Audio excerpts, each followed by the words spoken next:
الخاتمة والحمد لله رب العالمين.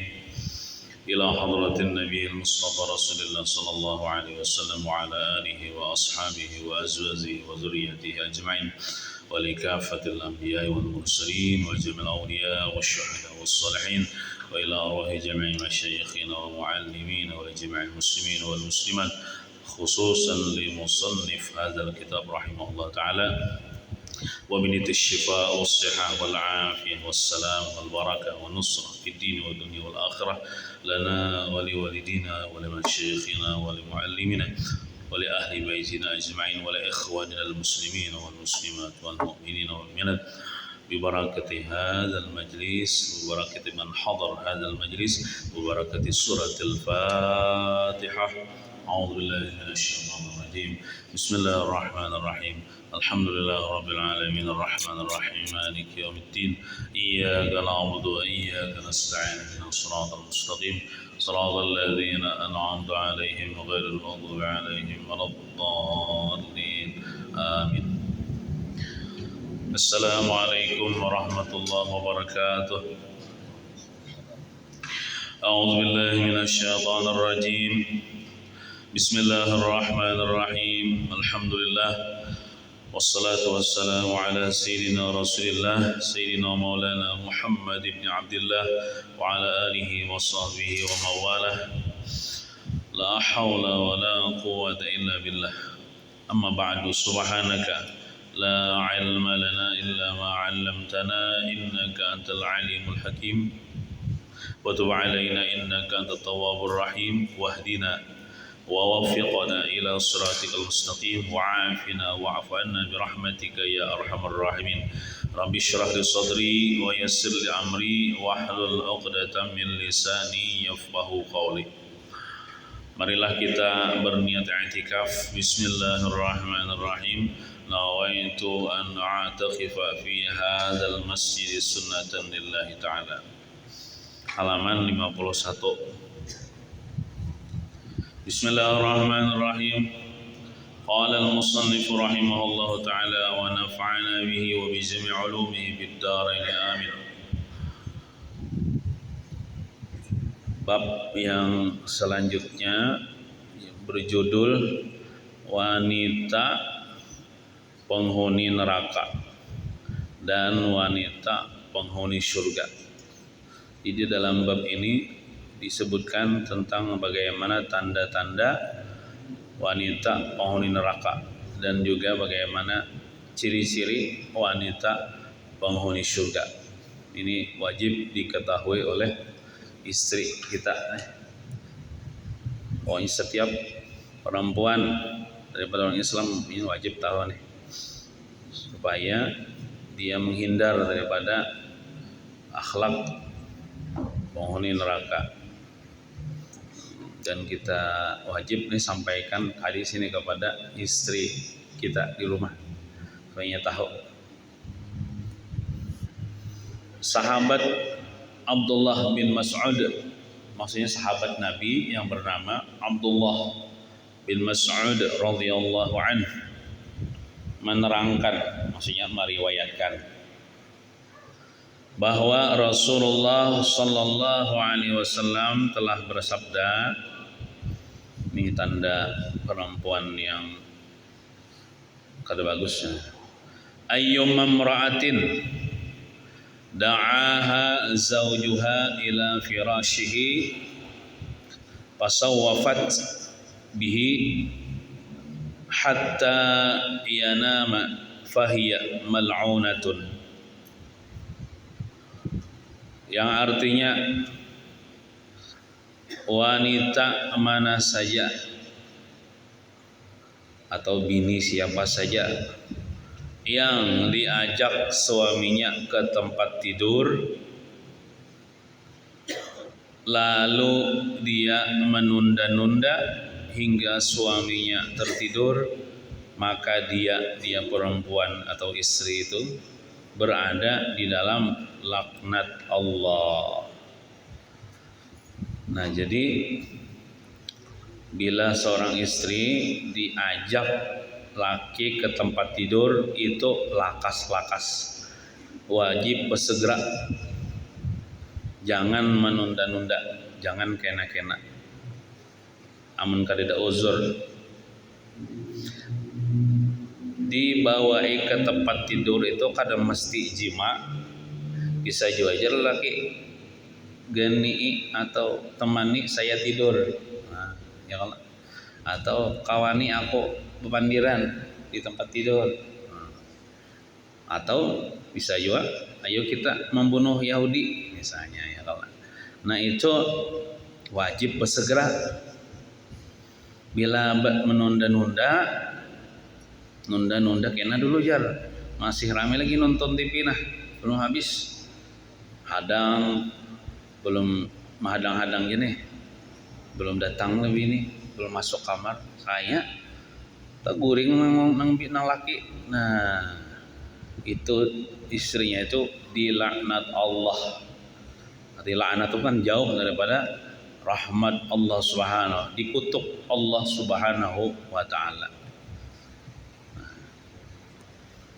Terus Nabi bersabda lagi, artinya itu kan wajib tuh menyegerakan bila diajak suami, haram belambat.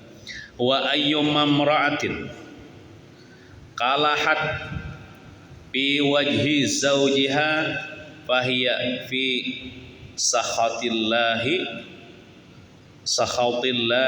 ila an tudahikahu wa tastardiyahu. Wanita mana saja, bini siapakah bahasa kita, yang cemberut marangut muhanya, biasanya nang marangut tuh muha malah tadi bisa bang nang marangut tuh tangan betis muha, cemberut di hadapan suami, walaupun misalnya gara-gara suami ulah bini cemberut, nah maka dia perempuan atau bini itu dimurkai Allah sampai dengan dia dapat memancing senyuman suami dan meminta keridhaannya. Biasanya kalau bini nih marangot di hadapan laki ini rasa kada nyaman juga, rasa kada senang gitu nah. Nah, oleh karena itu jangan marangut. Misalnya marangut juga lah kasih ampih marangut, ulah laki itu tersenyum, ulah laki itu supaya senang. Tandanya laki supaya senang apa? Ia menampakkan keceriaan, kegembiraan, senyum. Jangan cemberut lagi sama suami. Namun cemberut sejam, marangut sejam dulunya dimurkai Allah Subhanahu wa taala.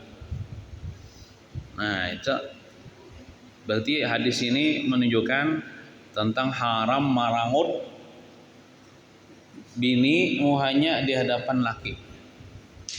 Di hadapan laki lah nang haram tuh. Amun di belakang laki bang, misalnya kesal yo nih lawan laki, kan biasalah di rumah tangga ini bisa bakalahe, bisa cekcok. Pasti dah muhani ngalih senyum. Yalah, di hadapan orang yang dikalahi itu hendak marangut juga masuk ke dalam WC. Nah, marangut dalam WC aja. Jangan menghadapi laki marangut, bahaya. Ranguti WC kan, ranguti kucing. Jangan marangut di hadapan laki. Di hadapan laki itu selalu tersenyum, walaupun hati menderita misalnya gara-gara apakah misalnya. Nah itu sama juga kita di hadapan kuitan kita, di hadapan kuitan mama kita, abah kita, haram juga mau kita nih marangut. Di hadapan kuitan kita kada boleh juga marangut. Nah bini kada boleh juga marangut.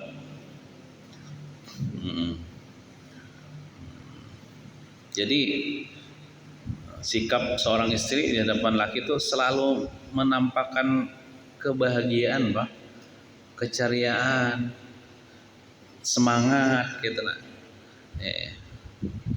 Nah, kayak itu. Jadi bila merangut Tuhan murka. Nah, sampai inya membuat hati laki senang, membuat laki tersenyum, inya ampih merangut, baru Tuhan ampih murka. Nah, itu. Karena orang parangutan itu tandanya bisa penghuni neraka kena bebinian. Ini kan disebutkan dulu hadis-hadis tentang tanda-tanda wanita penghuni neraka. Yang pertama dulu tadi bila dibui laki kada tapi hakon, dibui laki kada tapi hakon keranjang. Kemudian muha katuju marangot. Nah, ini bila diberi duit aja nyarat mau senyum, bila diberi duit sedikit marangot. Nah, bini laki kada pekolehan begawi marangot, kada pekolehan munjun marangot.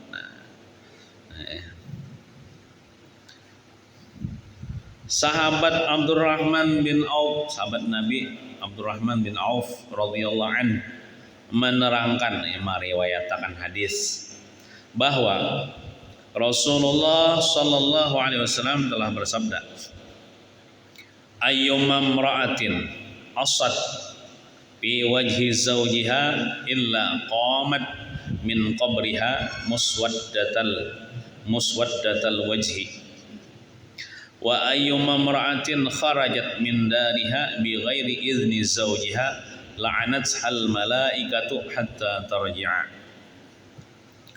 Artinya, wanita mana saja, bini siapakah, orang manakah yang berbuat durhaka di hadapan suami, durhaka lelaki, melainkan ketika bangkit dari kubur mukanya menjadi hitam.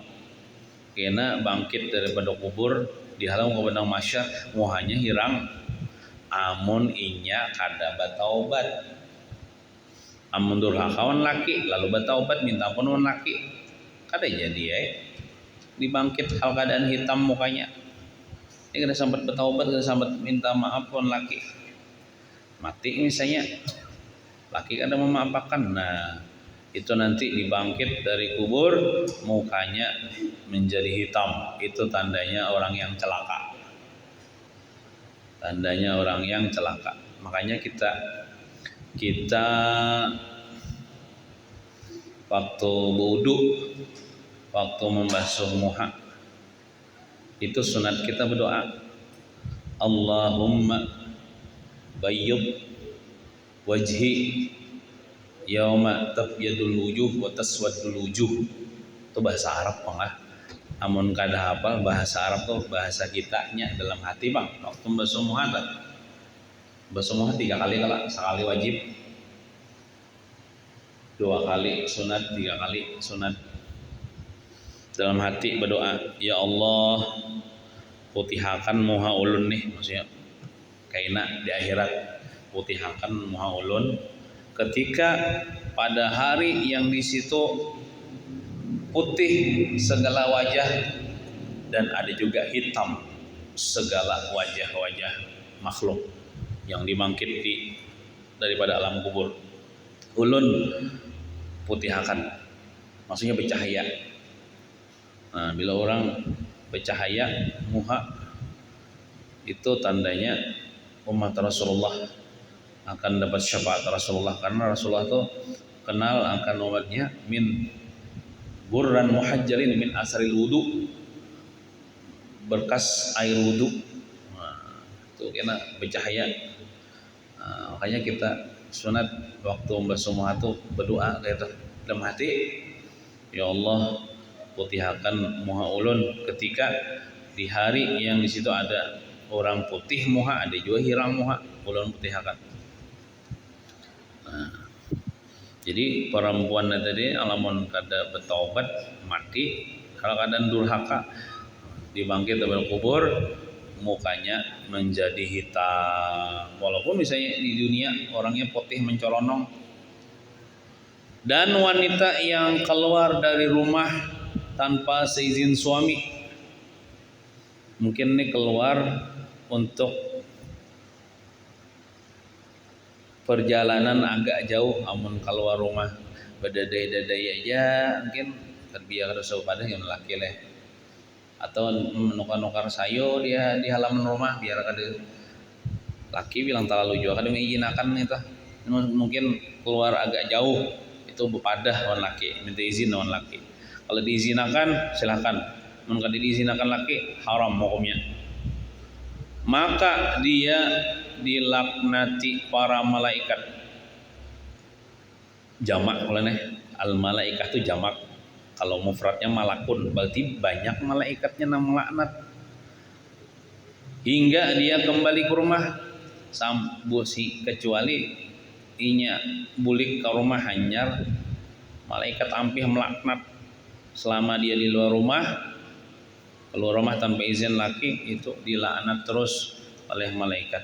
Maksud melaknat itu mendoakan supaya celaka, mendoakan supaya jauh daripada rahmat Allah Subhanahu wa taala malaikat. Artinya malaikat pun muar sarik kepada perempuan yang durhaka sama suaminya. Nah, sahabat Nabi Utsman bin Affan radhiyallahu anhu menerangkan, meriwayatkan hadis bahwa Rasulullah sallallahu alaihi wasallam telah bersabda, "Ma kharajatim ra'atun min baiti zawjiha bi ghairi idnihi illa la'anatha kullu syai'in tala'at 'alaihi syamsu hatta al-hitan fil bahri." Artinya, tidaklah seorang istri yang keluar dari rumah tanpa seizin suami melainkan akan dilaknat oleh segala sesuatu yang terkena sinar atau sinar matahari. Jadi dalam riwayat hadis ini pulang bukan cuma malaikat aja nang melaknat seberataan sesuatu nang karena sinar matahari banyak benar Allah tah. Nang karena sinar matahari banyak benar di bumi nih. Ada kehitungan naik bendanya. Nah itu melaknat juga kepada perempuan yang keluar rumah tanpa izin suami. Ini perempuan keluar rumah tanpa izin suami itu dicap sebagai perempuan yang durhaka.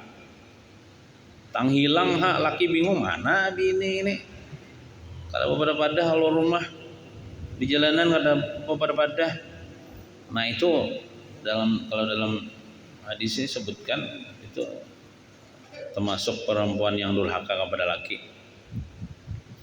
Seberataan sesuatu yang kena sinar matahari melaknat, mendoakan supaya celaka. Ya kina nang iya kabul kina doa bubuhan nang makhluk-makhluk Allah Taala tuh iya kina masuk neraka. Kamu nggak bertobat bang. Nah, hingga ikan-ikan di laut pun ikut melaknat.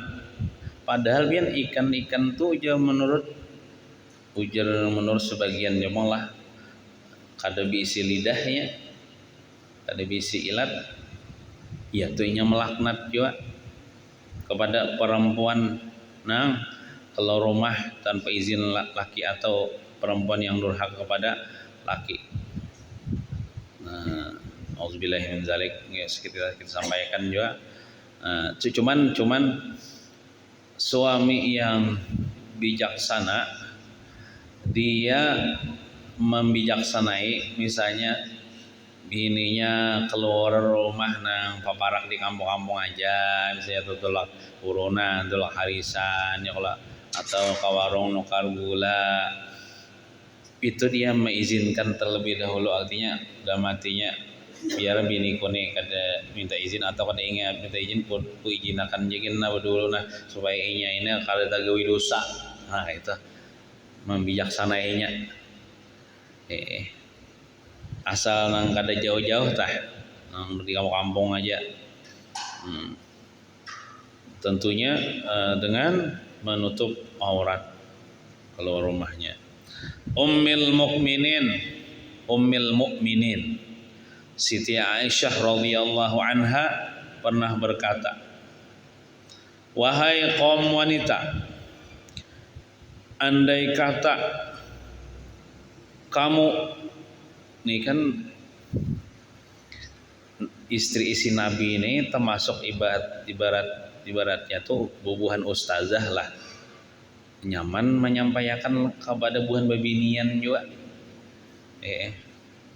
Apalagi masalah yang berkaitan dengan perempuan, masalah haid. Kalau Nabi Muhammad sini asal alih menyampaikan masalah haid lawan babinian, maka Nabi ini orangnya penyupan lawan babinian. Nah, maka istri-istri Nabi lah yang bertugas menyampaikan ilmu itu kepada bubuhan babinian. Wahai kaum wanita, kata Siti Aisyah, andai kata kamu semua mengetahui hak-hak suamimu yang harus kamu penuhi, artinya besar benar hak suamimu yang harus kamu penuhi nih. Seandainya tahu lah, mungkin tahunya itu berkat mengaji, kamu kada mengaji biar kada tahu hak-hak kepada suami, maka kamu pasti akan menyapu debu di kedua telapak kakinya, kaki suami, dengan sebagian mukamu. Amunnya ikam tuh tahu begitu besar hak suami yang harus ikam tunaikan, ikam penuhi. Ikam pasti dah beradab benar lawan laki ikam, pasti ikam masih benar taat benar lawan laki ikam, sampai-sampai seandainya tangannya berdebu itu kada lagi mengambil tisu, kada lagi mengambil kain, melapakkan pakai muhamu. Nah, pakai muha malap nang debu di tangan, di betisnya, di betis suami pakai muha. Perempuan itu ada lagi pakai lap. Saking anunya nih. Imam Bazzar meriwayatkan, maka didapatkan angka itu dilakukan ini oleh bini-bini kita nih. Imam Bazzar meriwayatkan sebuah hadis bersumber dari Aisyah bahwa dia telah berkata, Siti Aisyah berkata, saya pernah mengajukan pertanyaan kepada Rasulullah sallallahu alaihi wasallam, ayyun nasi a'zamu haqqan 'alal mar'ah? Qala zawjuha. Qultu fa ayyun nasi a'zamu haqqan 'alal rajuli? Qala ummuhu. Rawahul Bazzar. Mereka akan dihadis oleh Al-Bazzar. Ya Rasulullah, han adabnya Siti Aisyah mengiau laki itu pangkat. Kadang mengiau laki nani udin ya, enang yang nyan ada. Oh ya Muhammad kada juga Siti Aisyah ya Rasulullah. Karena Allah Ta'ala memanggil kekasihnya dalam Al-Quran tuh ya ayuhan nabi, ya ayuhar rasul. Kadang menyambat mengaran mengiau. Tuhan melajari beradab kepada Rasulullah, walaupun Rasulullah itu laki sidin, jadi mengiau ya Rasulullah. Siapakah manusia yang lebih besar haknya bagi istri? Rasulullah bersabda atau menjawab, suaminya yang paling besar hak kepada seseorang itu ialah kepada istri itu, yaitu suaminya. Aku bertanya lagi, kata Siti Aisyah, dan siapakah manusia yang lebih besar haknya bagi seorang lelaki? Lelaki itu bisa juga suami, pokoknya lelakian bukan perempuan. Sabda Rasulullah, ibunya. Artinya orang yang paling ia taati ini seorang perempuan yang paling ia taati, yang paling ia turuti lakinya. Itu kalau beginian. Kalau kita lelakian ini, orang yang paling kita taati, kita turuti, yaitu kuitan kita, terutama ibu kita kalau masih ada. Artinya kita lelakian lebih mengutamakan mama kita daripada istri kita. Jangan sampai terpaling mengutamakan istri daripada mama, itu bisa durhaka, bisa durhaka. Sampai-sampai sahabat Nabi pun ya Allah, si Alqamah gara-gara mengutamakan istrinya daripada ibunya karena awam mengucapkan la ilaha illallah ketika sakaratul maut. Nah, sehingga direlakan oleh ibunya hanya kau mengucapkan la ilaha illallah. Itu sahabat Nabi itu tinggi pangkat. Kita ini wali kata sahabat Nabi kata, ya Allah, hati-hati kalau kita mau utamakan istri kita daripada ibu kita. Kalau ibu ini kan tapi kisahnya mantan ibu, ya Allah, ibu kita ini seumur hidup ibu kita. Kalau istri bisa ada mantan istri. Artinya ibu kita ini kan ada gantinya. Mau mati ada lagi ya Allah. Namun kita bini mati, kau pulang, kawin pulang. Nah. Istri yang durhaka kepada suami, salatnya tidak bakal diterima. Sama jualah kebalikannya. Anak yang durhaka kepada orang tuanya, ibadahnya tidak diterima Allah Subhanahu wa taala. Kita nih, walaupun ahli ibadah, lalakian nih, ahli ibadah, ahli sedekah, ahli puasa, pokoknya seberataan. Tapi satu, apa kesalahannya? Lawan kuitan durhaka, maka sia-sia ibadah kita itu. Sama juga istrinya walaupun ahli ibadah, tapi durhaka lawan laki, itu salatnya tidak bakal diterima, termasuk ibadah-ibadah yang lain tidak bakal diterima karena keridhaan Allah itu tergantung keridhaan lakinya. Bila lakinya ridha, Allah ridha. Dalam kaitan ini Rasulullah sallallahu alaihi wasallam telah bersabda, hadis aus kita baca nah.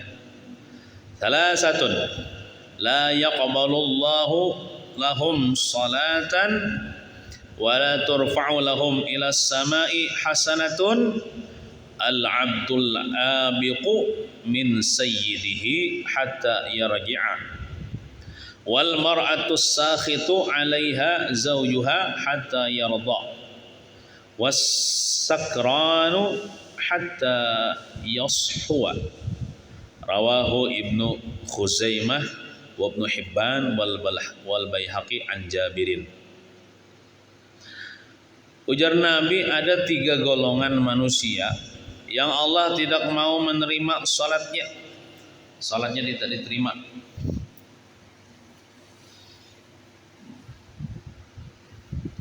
Di dalam hadis ini 3 golongan nanti tidak diterima salatnya. Dan amal kebajikannya tidak akan dinaikkan ke langit. Ada terima juga amal kebajikan yang lainnya. Karena bila sembahyang inilah kada diterima, taumpat juga amal-amal yang lain kan diterima juga. Siapa 3 macam orang itu? Yakni yang pertama, hamba sahaya, budak yang pergi tanpa permisi, dalam kurung minggat lari dari tuannya hingga dia kembali ke petuanannya. Bahari kan ada namanya budak tuh orang yang kada merdeka. Nah ini kan punya petuanan dah, jadinya harus taat kepada petuanannya. Bila inya lari daripada petuanannya, maka inya ini berdosa. Bila ini sembahyang ada terima sembahyangnya, selama dalam pelarian itu ada diterima amal kebajikannya. Nah, tapi ini kan ada lagi budak, maksudnya budak bagi manusia, ada lagi budak bagi Allah Taala. Kita ini sebenarnya budak, hamba itu artinya budak. Abdullah, kita ini sebenarnya hamba Allah, budak bagi Allah.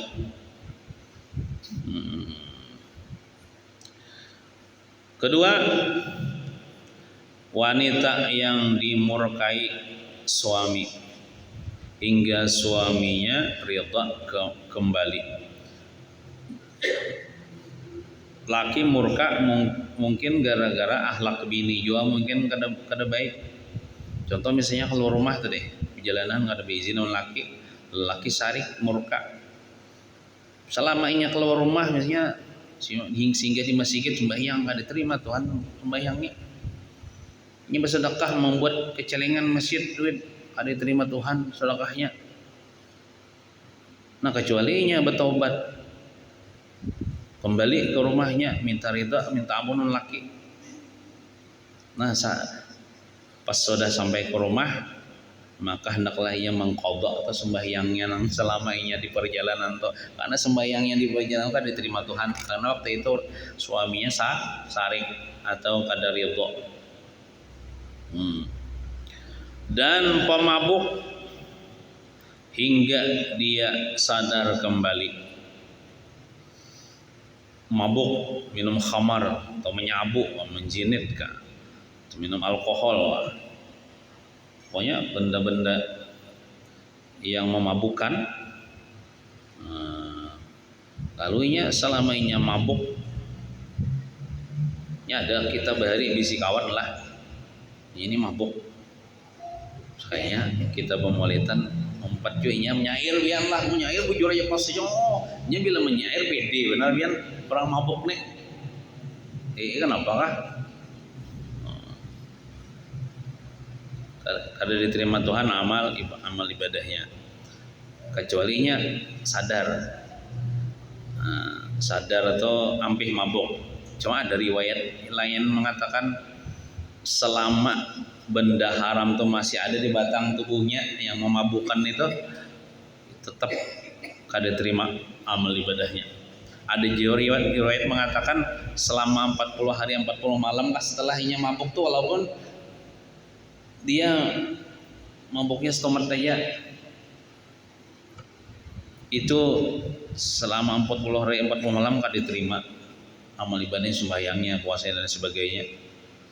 Nah, oleh karena itu ini dijauhi sesuatu yang memabukkan, dan kita jangan nyoba kawan lawan orang nang katuju pemabuk.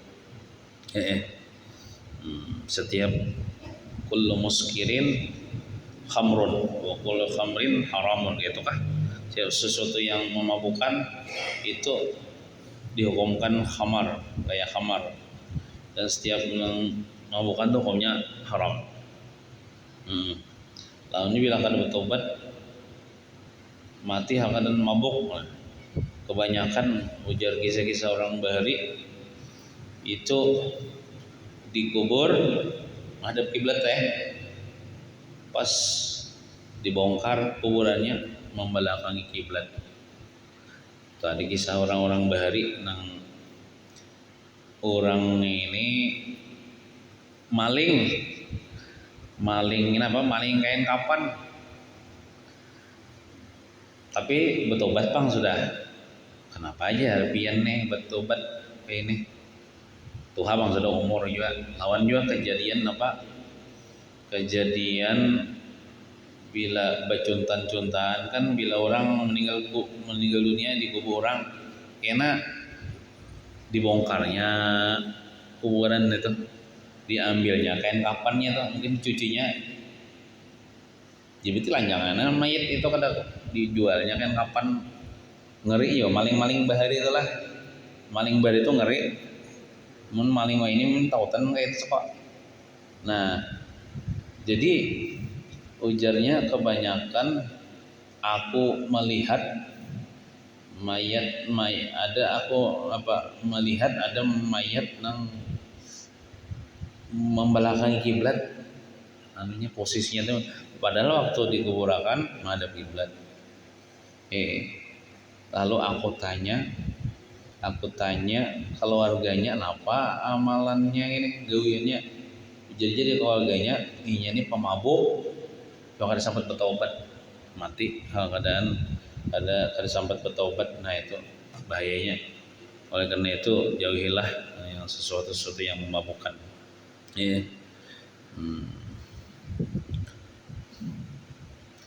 Hadis riwayat Ibnu Khuzaimah, Ibnu Hibban dan Baihaqi dari Jabir. Seseorang istri tidak boleh berkata kasar terhadap suami, apalagi Bu Mamai. Bu Mamai itu kasar leh. Nyaring pada lakinya kan boleh. Nah, jadi bapak dia tuh harus Makanya biar sebelum kawin dulu ya berlatih dulu kayak apa caranya bepandir baik kawan laki. Tidak boleh itu maksudnya haram berkata kasar terhadap suami. Apalagi tidak mensyukuri kenikmatan yang telah diberikan atau diberikan laki. Kada pandai berterima kasih atas kebaikan laki. Kada merasa puas, kada bersyukur, kada menyukuri laki. Nah, dalam hal ini Rasulullah SAW telah bersabda, "Idza qalatil mar'atu li zawjiha ma ra'aitu minka khairan qattu faqad habita 'amaluhu." Rawahu Ibnu Adi wa Ibnu Asakir. Jika seorang istri berkata kepada suaminya, ini bu pandiran laki nih. Ini pandiran ini kan bagus nih. Seharusnya jangan diucapkan kepada laki. Saya sama sekali tidak pernah melihat kebaikanmu. Ya. Padahal mungkin lakinya ini baik aja, cuman mungkin kada merasa puas kah? Atau misalnya memberi duit tuh kada banyak kah? Lalu bapak diri gitu. Pian nih kada bagus selalu ya bahasa kitanya. Kada pernah berbuat baik ke ulun. Nah, maka benar-benar telah terhapus seluruh amalnya, amal ibadah. Gara-gara ucapan itu aja dah habis ibadahnya mulai halus sampai ketika dia mengatakan tuh habis runtuh amalnya. Ada pahala lagi umrahnya, hajinya misalnya, sembahyangnya, puasanya, sedekahnya habis bang, hilang, runtuh. Kada nang berpindah atau ke laki atau kada langsung hilang bang. Nah gara-gara pandiran kayak itu, makanya babinian tuh sebelum kawin tuh mengaji bang kitab ini nih supaya tahu jangan berhati-hati bapandir lawan laki. Pina harat, pina sombong lawan laki misalnya. Atau misalnya duit banyak bini atau sugih bini pada laki, amun sugih aja tapi kada ilmu, ya bisa wani on laki kina sombong kina. Coba kalau sugih tapi bagus akhlak, nah kayak Siti Khadijah kan. Siti Khadijah itu sugih kan, Nabi Muhammad kan kada sugih kawinnya lah, tapi Siti Khadijah ini bagus akhlak kan. Artinya seluruh harta ulun ini ampun bian jiwa. Kayak itu lawan lawan laki nih. Artinya wanita itu telah mengingkari kebaikan suami sehingga amal kebaikan bebinian dilenyapkan, maksudnya pahalanya dilenyapkan oleh Allah. Rugi gara-gara sekata dua kata aja berucap kayak tuan laki, walaupun lakinya kada tersinggung, walaupun lakinya kada sakit hati, cuman kan pandiran itu kayak manumnya menyinggung juga dah, kada bagus lah. Dan rusaknya amal itu sebagai balasan kedurhakaan seorang istri. Jadi anggap durhaka bila pandiran gitu, lu dibelas Tuhan dengan habis pahala amalnya. Jadi pahala Allah itu terhalang, artinya kada dapat pahalanya dari amalnya selama ini, kecuali jika dia kembali mengakui segala kebaikan suami. Kecualinya misalnya bertaubat, artinya ulun minta ampun, minta maaf, tu ucap nang itu lawan pian, wahai suami ulun ini, wah ini ulun mengakui kebaikan pian. Bisa ya sekolah Allah kembalikan pulang pahalanya, pahala amal ibadahnya. Bila ucapan istri itu benar, maka tidak boleh dicela sebagaimana ucapan budak kepada tuannya. Walaupun misalnya istri itu bepandir bujur, contoh misalnya lakinya kada tapi kawa memberi banyak, lalu misalnya kada tapi puas, lalu bepandir kayak itu bujur bang nang pandiran bini ini tuh. Cuma ada boleh zaman ucapakan. Nah maka tidak boleh dicela sebagai ucapan budak kepada tuannya. Nang laki ini kan kada boleh juga bang mencela beranaya yang lah. Demikian menurut keterangan Imam Azizi, dan hadis di atas diriwayatkan oleh Ibnu Adi dan Ibnu Asakir dari Aisyah.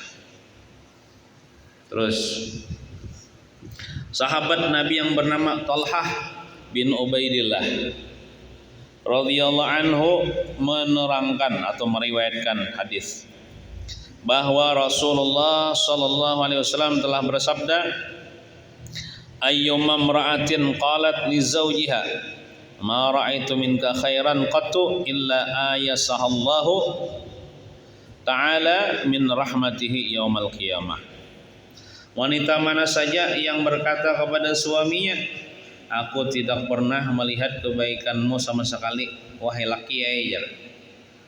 Nah, itu bahaya dah bukan diri kita. Maka pada hari kiamat nanti Allah tidak akan memberikan rahmat kepadanya. Kada dapat rahmat Tuhan, misalnya dapat azab ya Allah, masuk neraka. Nah, itu sampaikan dia nih lawan bini kita nih. Artinya sayangai, jangan bepandir jangan bepandir lawan ulun nang kayak ini kita sampaikan ya Allah, sebagaimana hadis nih. Bukan kita nih hendak minta hormati, ada. Kita nih supaya inya tahu dah, supaya inya menghindar dari ucapan yang jelek itu, supaya inya selamat itu. Bukan kita hendak minta hormati, ada. Kita nih dihormati bini kah kada kah? Ya kah itu aja. Ada pengaruh nang penghormatan makhluk ini kan pengaruh. Kita menyampaikan agama nih, nya dia orang takutan non bini. Oh kedua nih aku menyampaikan hadis ini non bini. Kalau bina disarikinya, nah itu bang risikonya orang menyampaikan agama nih kadang-kadang diterima orang, kadang-kadang disariki orang. Ya, jadi wajib kita menyampaikan supaya tahu kan.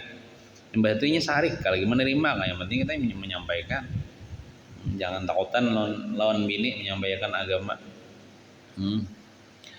Seorang kalau perlu suruh kitabnya baca mulai awal sampai tamat. Suruh baca. Seorang istri atau suruh mengaji hari Senin. Hari Senin kita ini jono dibaca nih. Tapi kita dulu bebinian bang. Sampai halaman berapa sudah? Seorang istri tidak dibenarkan meminta cerai kepada suaminya. Nah, artinya kalau boleh minta cerai, namun tidak alasan yang dibenarkan dalam agama. Tak minta cerai ya. Ada angin, kada ribut, kada buntur, kada petir, minta cerai. Nah, seorang istri tidak dibenarkan meminta cerai kepada suaminya. Kan begini yang kada kawa panglingnya mentalak. Seandainya makanya kan mentalak tuh lelaki ya, begini. Amunnya mentalak tuh pian buhan bebinian, kan bebinian ini kada kawanya mano emosi tuh kadang-kadang bisa tuh ucapakan kada kawanya menahan emosi. Bisa sabol banyak nang duda-duda berhamburan. Makanya yang mentalak tuh laki bukan bini, karena lelakiannya tersabar nya takawa inya menahan muntung supaya kada tahu ucap itu. Coba kalau bebinian kebanyakan bisa kada tahan nya otomat otomat cerai. Ya banyakin duda leh. Sedangkan sekarang aja banyak sudah janda.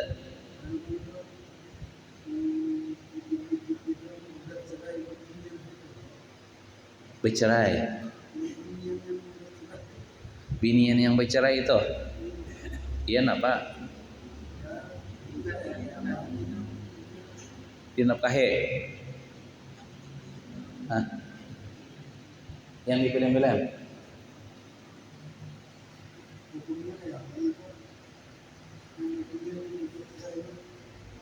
Iya. Ya bercerai. Oh, binian menggugat cerai. Iya, kayak ini.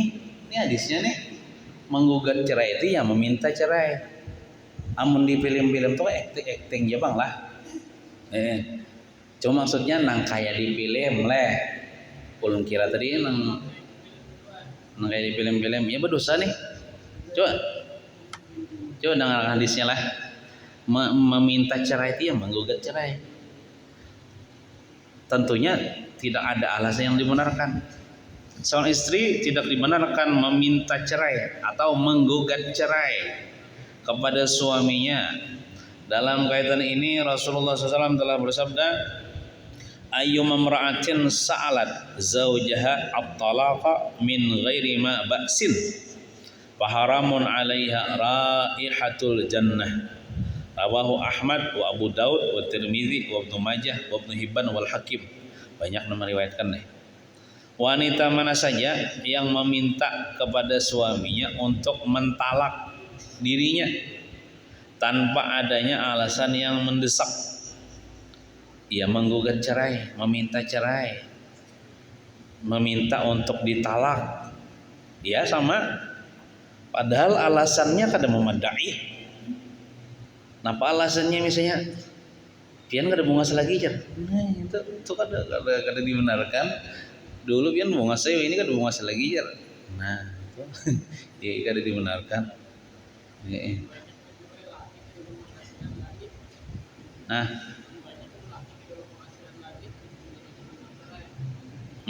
ya kah? Pokoknya alasannya kada dibenarkan dalam agama. Lain misalnya nih kada memberi nafkah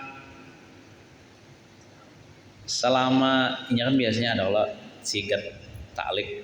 Orang biasanya orang bersigat taklik tuh orang nikah secara hukum negara, maksudnya di KUA. Amun orang nikah siri atau nikah di bawah tangan biasanya kada pakai sigat nito. Biasanya kalau orang nikah di KUA misalnya atau naib menikahkan, ada tuh sigat taklit tah. Saya berjanji ya akan menggaul istri secara ma'ruf lah gitu. Nah, jika saya aja tidak memberikan nafkah selama 3 bulan kan? 3 bulan berturut-turut jalan. Kemudian istri saya mengadukan hal itu kepada kantor urusan agama, maka kantor KUA menjatuhkan talak kepada istri saya, maka jatuhlah talak 1 kepada istri saya ya. Nah itu kan alasannya karena inya kada memberi nafkah 3 bulan berturut-turut. Kalau inya nikah pakai sigat taklik itu pun kalau bininya mengadukan. Amunnya bininya rela aja kada mengadukan, kada jatuh talak. Jadi kan itu kan masalah nafkah. Kalau laki kada memberi nafkah kepada bini, maka nafkah ini wajib. Boleh bini ini minta cerai dengan cara dia mengadukan hal tersebut kepada kantor urusan agama. Itu kan alasan yang dibenarkan. Karena perjanjian lakinya kayak itu waktu akad nikah ada nang sigat takliknya tuh. Nah, jadi itu kan alasannya karena kada memberi nafkah. Itu dibenarkan dalam agama kalau inya meminta cerai karena lakinya kada bertanggung jawab. Itulah ke mana kah? Atau ada jadi kampung cuman kada memberi. Nah, lalu inya misalnya kada terima bininya ini kan kada ditunaikan haknya, lalu inya mengadu. Nah, maka amunnya buan kau menjatuhkan talak, jatuh talak tah walaupun lakinya kada mengucapkan talak. Nah, amunnya bininya kada melaporkan kada jatuh talak, kada jatuh karena dalam perjanjian itu kalau istri saya melaporkan atau mengadu ke kantor urusan agama. Nah, amunnya binian ini dinikahi nikah siri atau nikah di bawah tangan dan biasanya itu kada pakai, kebanyakan kada pakai sigat taklik. Apa amun pakai sigat taklik yo pian lah aneh yo bang. Contoh misalnya orang nikah siri, nikah di bawah tangan. Nah menikahi kan misalnya guru haji misalnya, saya pakai sigat taklik. Saya berjanji ya akan menggauli istri saya secara syariat Islam. Kalau saya tidak menikah agar kadang memberi nafkah sama 3 bulan berturut, maka istri saya mengadu kepada siapa? Sedangkannya kepada guru aja lain naib. Tadi kan mengadu ke urusan agama, sedangkan ini kan aneh ya. Makanya kebanyakan bilang sebelah tanah orang nikah di buah tangan nikah siri itu ada bakal siga-siga talik kan. Mana kita mengadunya? Namun orang di naib atau di kantor urusan agama itu kan ada mengadunya ke situ kira kalau ada masalah. Masalahnya misalnya ada memberi nafkah. Jadi lamun orang adalah nikah siri, nah dan kadang pakai taklik nih toh. Bila apa namanya? Bila lakinya misalnya akan memberi nafkah, walaupun selama setahun tulak lakinya, itu kayak apa bini itu lah ngalih makanya ngalih seandainya inya meminta cerai tapi lakinya kada mencerai kada jatuh talak biar selama tapi laki kita berdosa lakinya tuh kada memberi nafkah, cuman untuk mengadukan nasibnya nih kayak apa nasib bebinian ini kayak menikah digantung nah hendak dipadahkan suami jadi istri ya kada dinapahi, hendak dipadahkan istri kada istri ya statusnya bini orang. Jadi amun orang nikah di bawah tangan ini itu amun lakinya kada mengucapkan kata talak, walaupun ya lakinya kada memberi nafkah selama setahun, itu kada jatuh talak lagi. Amun walaupun bininya meminta-minta untuk dicerai, tapi bininya meminta untuk dicerai itu kada berdosa. Kenapa? Karena ada alasannya apa? Kada dinafkahi selama setahun, cuman kada kawainya kayak kada berdaya tuh lain kayak di kawa itu kan kawainya minta bantuan lawan buhan kawa. Amun yang ini makanya tangalih pian lah urusannya amun orang kawin nang kada pakai nang surat cuma nyolat di kawan ini tangalih sedikit tangalih urusannya gina, apalagi ditinggalkannya ke mana lakinya kada tahu ini janda kah isi orang kah ini timbulkan bingung. Anak dipadahkan janda, lakinya kada mentalak. Anak dipadahkan istri orang, lakinya kada ada. Talih lah. Cuman berdosa bang lakinya tadi kada memberi nafkah, apalagi sampai setahun berdosa. Cuman tetap statusnya tuh suami istri selama lakinya kada menjatuhkan kata talak, mengatakan kata talak, dan bininya ini biarinya bihimat meminta-minta untuk diceraikan, lakinya kada menceraikan kada kawa. Cuman kada berdosa bang kayaknya bininya tadi minta cerai, kenapa? Alasannya dibenarkan dalam agama, cuman inya kada berdaya, ada kawan minta bantuan orang. Jadi nang dimasuk dalam hadis inilah nang maka haram baginya bagi perempuan itu bau surganya mencium haram, apalagi masuk surga. Jawaban benar itu dia minta cerai, menggugat cerai tanpa ada alasan yang mendesak, tanpa ada alasan yang dibenarkan. Namun kada diberi nafkah itu kan termasuk mendesak pang itu. Boleh aja nya minta cerai. Nah, amunnya nang kada mendesak, misalnya contoh nang biasa bebinian ini sehari ini tuh misalnya perlu duit berapa 20.000,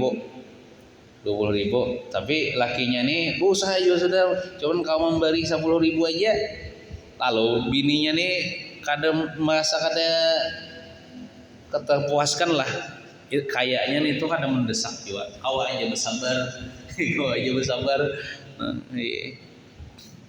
Gitu bang ya, kok kehidupan ini kadang-kadang nyaman, kadang-kadang sakit, kadang-kadang enggak ya, itu sabar ya.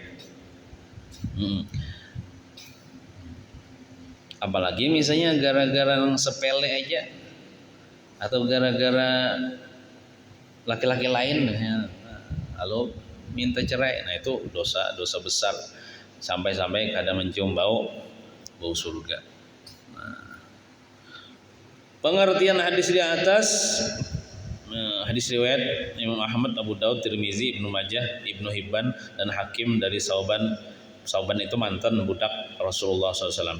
Pengertian hadis di atas menurut Ibnu Ruslan adalah bahwa apabila seorang suami telah berbuat baik kepada istri, artinya laki ini baik aja lawan bini itu, memberinya nafkah aja secara layak pulang serta menggaulinya secara wajar, baik aja kan tidak apa-apa. Namun karena sesuatu hal napa kaleh laki kayaknya kada tapi mungas lagi kah, hingga istri merasa kurang puas atau misalnya nang di bawah kada tapi karas lagi, maksudnya batis ya batis karas, lalu meminta cerai, maka istri yang demikian adalah termasuk ahli neraka. Ahli neraka pada mencium bau surga itu kan bisa masuk neraka, sama sekali tidak akan pernah masuk ke dalam surga. Tapi kalau wanita itu merasa sangat tertekan perasaannya karena ulah suami, contoh misalnya lakinya pemukulan, sehari ini emang kada bincul, kada mi, pasti ada bincul. Nah itu kan ada alasannya tuh untuk minta cerai, atau karena memberi nafkah kah, atau misalnya lakinya nih katuju mencari daging berkilo, itu bahaya tuh pian lah. Amun lakian itu inya bisa menularkan penyakit tuh kepada bininya, amuninya jima lawan bininya, itu bisa juga jadi alasan. Memang jelas sudah misalnya lakinya berselingkuh di situ di sini berselingkuh, menyakiti ke hati, itu kalau dijadikan alasan tuh untuk menggugat cerai atau meminta cerai. Nah, atau dia sama sekali tidak mencintai suami, biniannya tak hilang nang tapi kayaknya lah amun bebinian bahasanya ini suami istri saling mencintai, kayaknya kada mungkin panginya langsung hilang tuh kan, amun kada ada alasan pasti ada alasan. Mungkin alasannya amun lakinya kalayan hati atau berselingkuh kasih kemari membuat bebinian ini hilang rasa cintanya kepada lakinya itu. Bah amun kada cinta lagi kayak apa yuk kada nyaman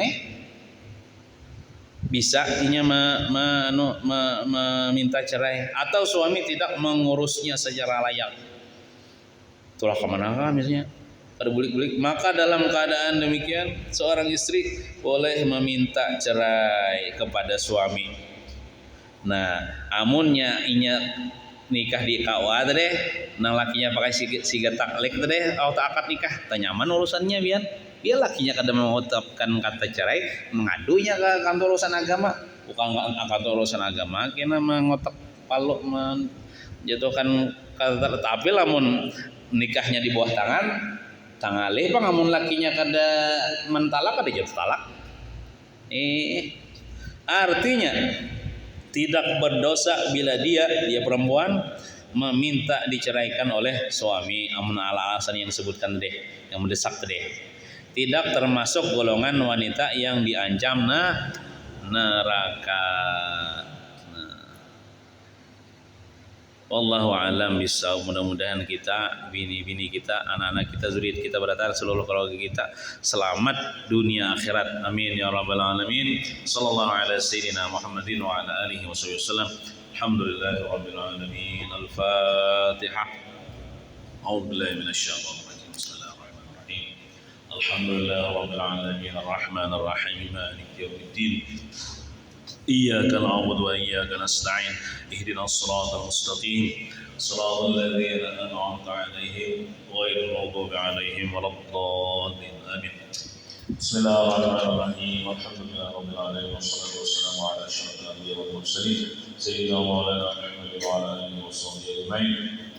اللهم فقهنا في الدين وعلمنا التأويل وارزقنا فهما استقاما إنك على كل شيء قدير. اللهم أغننا بالعلم وزينا بالحلم وأكرمنا بالتقوى وجملنا بالعافية. اللهم ارزقنا الإخلاص في طلب العلم وفي المشركين في جميع الطاعات والعبادة برحمتك يا أرحم الراحمين. ربنا آتنا في الدنيا حسنة وفي الآخرة حسنة وقنا عذاب النار. صلى الله على سيدنا محمد وعلى آله وصحبه وسلم والحمد لله رب العالمين. تقبل الله منكم.